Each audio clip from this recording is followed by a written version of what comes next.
Good morning, F9. I hope everybody is doing well. We're almost done with our second week of distance learning.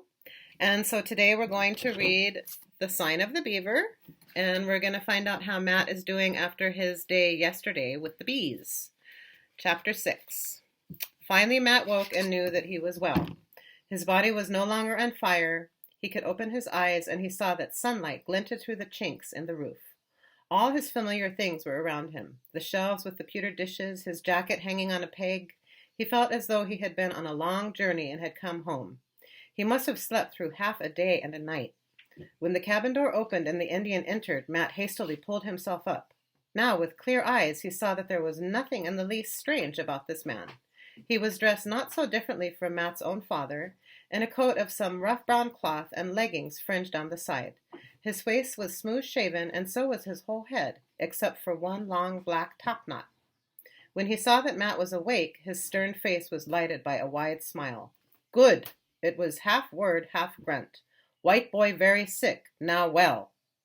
Matt remembered his father's advice. "Good morning," he said respectfully. The Indian pointed a hand at his own chest. "Saknis, family of Beaver," he said. He seemed to be waiting. "I'm Matthew Hallowell," Matt answered. "Good. White man leave you here?" "Just for a while," Matt told him. "He has gone to get my mother." It did not occur to him to lie to this old man as he had to Ben. Moreover, he knew that there was something he had to say. He tried to find the right words. "I'm grateful to you," he said finally. "It was a very lucky thing you happened to find me." "We watch. White boy very foolish to climb bee tree." So he had been right, Matt thought, that eyes were watching him from the forest. He was sure that the Indian had not asked him where he lived. They had brought him straight home to this cabin. Even though he knew it was his good fortune they'd been watching him yesterday, he still felt somewhat resentful of their spying. Abruptly he swung his feet to the floor and winced as a sharp pain ran up his leg. The Indian noticed, and moving closer, he took Matt's ankle between his hands and pressed gently with his fingers. "Is it broken?" Matt asked. "Nda, not broke. Mend soon. Sleep now. Not need medicine more." The Indian had put something on the table as he came in. When he had gone, Matt hobbled over to see what it was and found a wooden bowl of stew, thick and greasy, flavored with some strange plant, wonderfully filling and strengthening. With it there was a cake of cornbread, coarser than his own, but delicious. The next day the Indian brought the boy with him. "Inquinus, you call grandson," he announced. "Etienne." The two boys stared at each other. The Indian boy's black eyes held no expression whatever. Unlike the old man, he was naked except for a breechcloth held up by a string at his waist. It passed between his legs and hung down like a little apron, back and front. His heavy black hair fell straight to his shoulders. "Etienne same winter as white boy, maybe?" the man asked. He held up 10 fingers and then 4 more. "I'm 13, Matt answered, holding up his own fingers. At least, he excused himself, that would be true in another week. The Indian boy did not speak a word. Quite plainly he had been brought here against his will. He stared about the cabin and seemed to despise everything he saw. He made Matt feel like a fool, sitting with his leg propped up on a stool. Matt steadied himself on his good leg and stood up. Now he noticed that Saknis was holding out to him a rough sort of crutch. Matt wished he did not have to try it right now with both of them watching him, but he could see that the man expected it.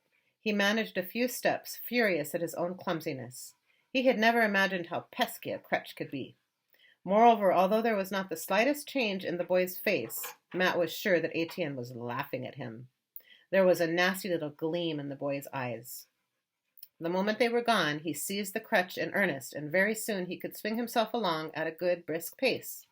Now he was able to get about outside the cabin, to check the corn patch and bring in firewood. The trouble was, he had only one boot. The woolen stocking his mother had knit for him was wearing thin. On the rough ground it wore through in no time. This, too, the Indian noticed when he came with his grandson next morning. "No boot," he said, pointing. "I lost it," Matt answered. "It came off in the mud when I ran." Once again he felt ridiculous under the Indian boy's black stare. 3 days later, Saknis brought him a pair of moccasins. They were handsome and new, of moose hide, dark and glistening with grease, tied with stout cords that were long enough to wrap about his ankles. "Beaver woman make," Saknis said. "Better white man's boots. White boy see." Matt took off his one boot and slipped on the moccasins. Indeed, they were better. In fact, they were wonderful. Not stiff like new leather boots, not knobby or pinching anywhere, light as nothing at all when he lifted his feet. No wonder Indians did not make a sound when they walked in the forest. Shame suddenly flooded over Matt. This man had perhaps saved his life, had come bringing food and a crutch, and now these beautiful moccasins. It wasn't enough just to say an awkward thank you. He needed to give something in return. Not money. There were a few silver coins in the tin box, but something made him very sure that he could not offer money to this proud old man. He looked about him in despair. There was almost nothing of his own in the cabin. Then he spied the 2 books on the shelf, the only 2 his father had been able to carry into the wilderness. One was the Bible. He dared not give away his father's Bible. The other book was his own, the only one he had ever possessed, Robinson Crusoe. He had read it a dozen times, and the thought of parting with it was painful, but it was the only thing he had to give. He hobbled across the room and took it down from the shelf and held it out to the Indian. Sockney stared at it. "It's for you," Matt said. "It's a gift. Please take it." Sockney reached out and took the book in his hand. He turned it over and over slowly, his face showing not a sign of pleasure. Then he opened it and stood peering at the page. With shame, Matt saw that he was holding it upside down. He couldn't read. Of course he couldn't. Matt should have known that. He had made a terrible mistake and embarrassed the good man. He had heard once that the one thing an Indian could never forgive was a hurt to his pride. He felt his own face burning. But Sockney did not look embarrassed. His dark stare went from the book to Matt's face. "White boy know signs?" he asked. Matt was puzzled. "White boy read what white man write here?" "Yes," Matt admitted. "I can read it." For a long moment the Indian studied the book. Then, astonishingly, that rare white smile flashed. "Good," he grunted. "Sockneys make treaty." "A treaty?" Matt was even more puzzled. "Unquinus hunt. Bring white boy bird and rabbit. White boy teach Etienne man signs." "You mean I should teach him to read?" "Good. White boy teach Etienne what book say." Doubtfully, Matt looked from the old man to the boy, who stood silently listening. His heart sank. The scorn in the boy's face had turned to black anger. "Unda!" The furious word exploded, the first word Matt had ever heard him speak. Half under his breath, he muttered a string of incomprehensible words. His grandfather's stern face did not change. He was undisturbed by the boy's defiance. "Etienne learn," he said. "White man come more and more to Indian land. White man make signs on paper. Signs Indian not know. Indian put mark on paper to show him friend of white man. Then white man take land. Tell Indian cannot hunt on land. Etienne learn to read white man's signs. Etienne not give away hunting grounds." The boy glowered at his grandfather, but he did not dare to speak again. With a black scowl, he stalked out of the cabin. "Good," Sockney said calmly. He handed the book back to Matt. "Etienne come Seba tomorrow."